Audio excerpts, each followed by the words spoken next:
அதில் ஒரு பேருந்தில் போக்குள்ள ஒரு கண்டக்டரு ஒரு மாணவனுக்கும் வாக்குவாதம். கண்டக்டர் மாணவனை அறந்து விடுகிறார். மாணவன் எல்லாம் ரோட்டில் உட்காந்துட்டான் பஸ்ஸை மறைச்சு. ஒரு செக்ரட்டரியேட்டு போனவர் என்ன ரோட்டில் எல்லாம் உட்காந்துருக்காங்கன்ட்டு பேசிகிட்டே போகிறார்.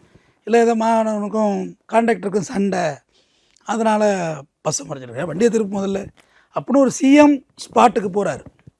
போய் என்னப்பா பிரச்சனைன்னா இதுமாதிரி அடிச்சுட்டாரு அப்படின்னு கண்டக்டர் உடனே, உனக்கு ஏதாவது அறிவு இருக்கா, படிக்கிற பையனை கை நீட்டிருக்கா, பள்ளியிடம் போகிறவன் வந்து ரோட்டில் உட்காந்து அவன் படிப்பு என்ன வருது பாழாப்படாதா, உனக்கு வேலையே கிடையாது, இந்த டிஸ்மிஸ் பண்ணுறேன், முதலமைச்சர் ஆணை, போப்பா அவனை வேலை விட்டு, இனிமேல் நீங்கள் எதுவும் இந்த மாதிரிலாம் உட்காரக்கூடாது, பள்ளியிடத்துக்கு போங்க அப்படின்ட்டு போயிடுறாரு. போயிட்டு காரில் வரக்குள்ள அந்த கண்டக்டர் ஈவினிங் வந்து என்னை பார்க்க சொல்லுங்கிறாரு.